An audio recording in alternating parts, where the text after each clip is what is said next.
What's up guys, so bringing you another gameplay, man. This gameplay is actually pretty relevant to my most recent video.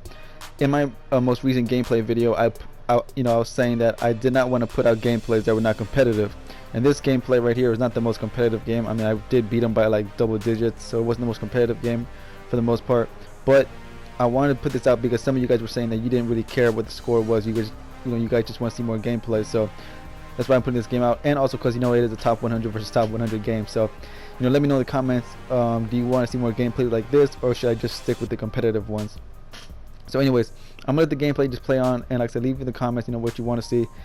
But for now, I just want to talk about something that's been asked so many times. I mean, even when I first started doing YouTube, which is how I use my D-line and how I get all these sacks.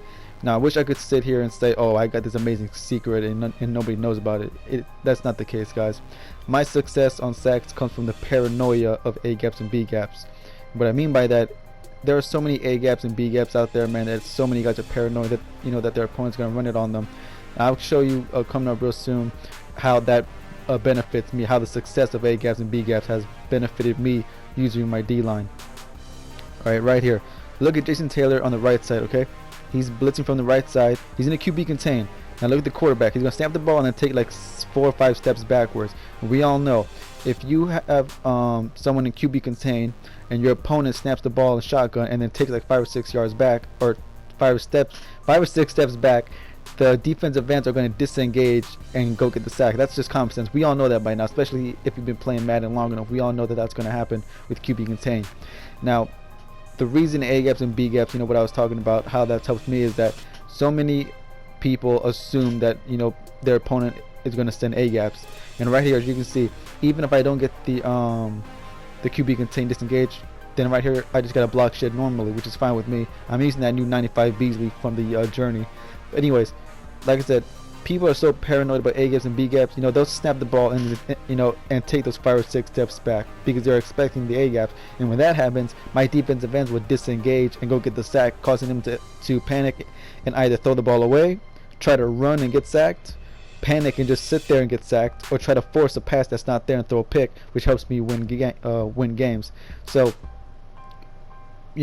when guys are asking me, damn man, what's your secret, what's your scheme, this is not really a scheme. It's more just just feeding off the paranoia. That's all it really is. So the reason my defensive line is so successful is because of two separate things. Number one is my defensive ends in the QB contain, so if my opponent tries to run away, scramble, or just take too many steps back, my defensive ends will take care of it. And if he sits in the pocket, then when I'm using my defensive tackle, I can try to block shed and get the sack, like right here. See what I'm saying? He takes like 5 or 6 steps back, and right here I get a block shed, but then I get picked up anyways. So either way, if I don't get you, my defensive ends will most likely get you if you try to scramble or take 5 or 6 steps back.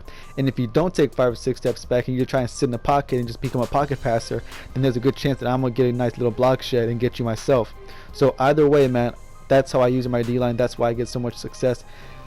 And if I, like right here, at this point in the game, I knew that that I was gonna win, so I decided to use my linebacker, and I can definitely use my linebacker better than I did in the beginning of the game. I definitely got better at it. So when the game is close, I will use my D-line, man, and I'll try to get sacks. And when I'm pretty much winning, I'll just move to linebacker to make the game end quicker. So anyways, guys, that's pretty much my quote-unquote secret. It's not really like a scheme to build off of. It's just my way of playing, and it's benefited me so far. So anyways, guys, as you can see here, man, like I said, it was not the most competitive game. I did win by a very solid amount. So anyways, guys, like I said, in the comments, let me know, do you want to see more games like this, or should I just stick to the competitive gameplays?